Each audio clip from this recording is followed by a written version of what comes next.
तो भोगपुरम एयरपोर्ट जो आधुनिकता की मिसाल बनने जा रहा है, 5,640 करोड़ रुपए की विकसित लागत से इस ग्रीनफील्ड एयरपोर्ट को तैयार किया गया है। सालाना 60 लाख यात्रियों की क्षमता इसमें मौजूद है। आधुनिक, सुगम और स्मार्ट टर्मिनल भवन, आर्टिफिशियल इंटेलिजेंस आधारित जो इसकी प्रबंधन प्रणाली है। तो प्रधानमंत्री नरेंद्र मोदी भोगपुरम एयरपोर्ट पहुंचे हैं और कैसे ये एयरपोर्ट जो है वो आधुनिकता की मिसाल पेश कर रहा है। टूरिज्म के लिहाज से, आर्थिक गतिविधियों और कनेक्टिविटी को स्थापित करने के लिहाज से ये एयरपोर्ट आने वाले समय में अहम भूमिका निभाता हुआ नजर आएगा। और क्योंकि ग्रीनफील्ड एयरपोर्ट है, ग्रीन एविएशन हब की अगर बात करें तो यहाँ की जो ऊर्जा कुशल प्रणाली है वो 5 मेगावाट सौर ऊर्जा संयंत्र है। साथ ही साथ स्मार्ट बिल्डिंग की प्रबंधन प्रणाली इसकी है। साथ ही साथ प्रभावी अपशिष्ट प्रबंधन पहल, इलेक्ट्रॉनिक वाहन को चार्जिंग करने की सुविधा यहाँ पर मौजूद है। आप देख सकते हैं ये सीधी तस्वीरें जहाँ प्रधानमंत्री इस वक्त पहुँचे हैं और आंध्र प्रदेश के दौरे पर हैं प्रधानमंत्री, जहां भोगपुरम में अलूरी सीताराम राजू अंतर्राष्ट्रीय हवाई अड्डे की आप ये तस्वीरें देख रहे हैं। यहां पर पहुंच गए हैं प्रधानमंत्री और पब्लिक प्राइवेट पार्टनरशिप के मॉडल के अंतर्गत इस ग्रीनफील्ड हवाई अड्डे को बनाया गया है। 60 लाख से ज्यादा यात्रियों को संभालने के लिए इसे तैयार किया गया है। तो ये एयरपोर्ट जो है वो आधुनिकता का प्रतीक है और साथ ही साथ ये आंध्र प्रदेश की सांस्कृतिक विरासत को भी यहाँ पर दिखाता हुआ, दर्शाता हुआ नजर आ रहा है। आंध्र प्रदेश के तटीय इलाकों की एक पारंपरिक गोलाकार झोपड़ी के यानी कि उस घर के आधार पर इसको बनाया गया है, जिससे आप यहाँ देख सकते हैं कि कई जो शास्त्रीय संगीत से जुड़े हुए वाद्य यंत्र हैं वो भी यहाँ पर मौजूद हैं और आंध्र प्रदेश की उस संस्कृति को भी यहाँ पर आप प्रदर्शित होते हुए देख सकते हैं।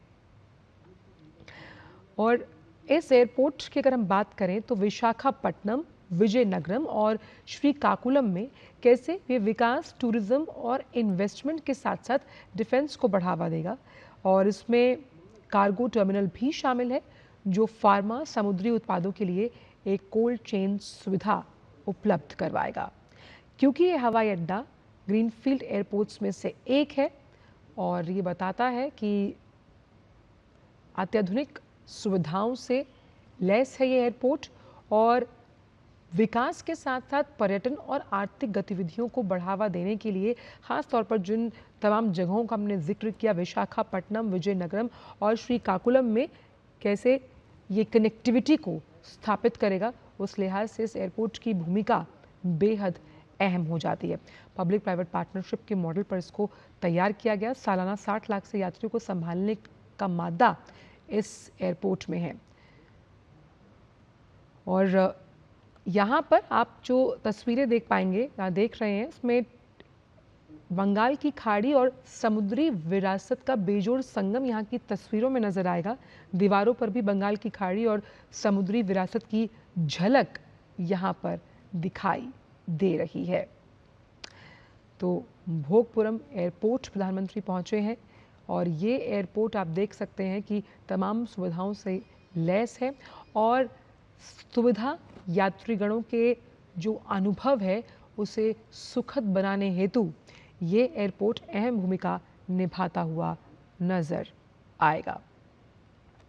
और जिस तरह से इसे विकसित किया गया है, पब्लिक प्राइवेट पार्टनरशिप मॉडल का साफ तौर पर मतलब है कि एविएशन इंडस्ट्री की जब hand holding public private partnership model के जरिए की जाती है तो ये बताता है कि ये जो सेक्टर्स हैं ये सनराइजिंग सेक्टर्स हैं और अत्याधुनिक अलूरी सीताराम राजू अंतर्राष्ट्रीय हवाई अड्डा भी इसी बात की तरफ इशारा करता हुआ नजर आता है कि कैसे एविएशन सेक्टर को हमें पेप अप करने के लिए पब्लिक प्राइवेट पार्टनरशिप की मॉडल की जिस तरह से ज़रूरत है।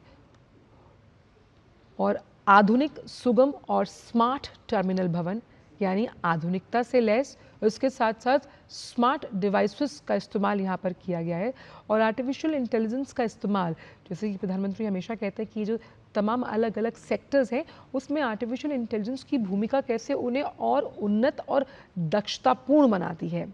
साथ ही साथ BIM तकनीक का बेहतर निर्माण यहाँ किया गया है, जिसके ज़रिए इस एयरपोर्ट का विकास हुआ। बायोमेट्रिक यात्री पर संस्करण सुविधा, यानी कि बायोमेट्रिक के ज़रिए भी और इस सुविधा का यहाँ पर उपयोग किया गया है।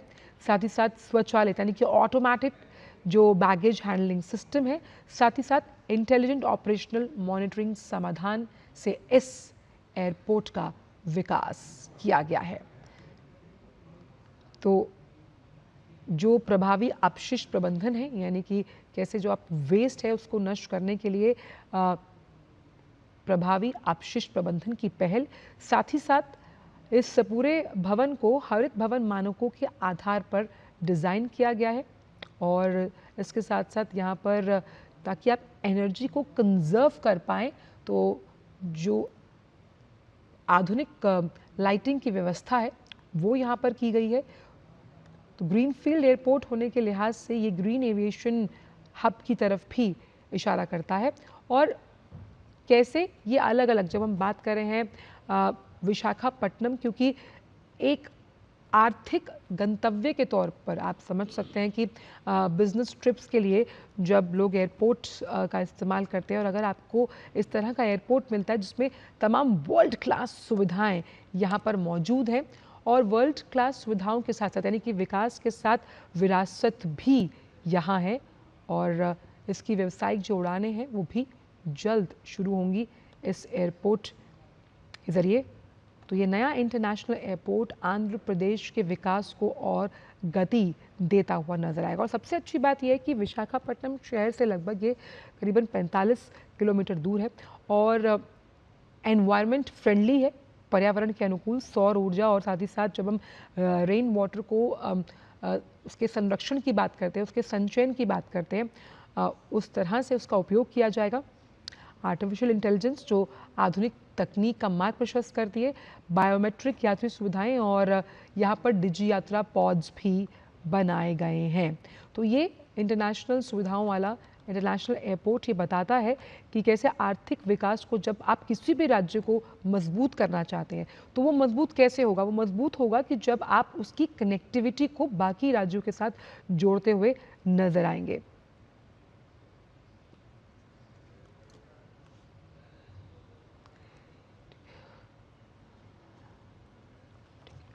तो तमाम तरह की सुविधाएं, और आप जब आप एयरपोर्ट पर ट्रैवलिंग एक्सपीरियंस को और बेहतर बनाने की बात करते हैं, तो वो बेहतर कैसे होगा? वो बेहतर होता है उन तमाम सुविधाओं से जो आपको वहाँ मिलती है। तो आंध्र प्रदेश की संस्कृति की छाप, उसकी विहंगम जो दृश्य है वो भी आप देख पाएंगे।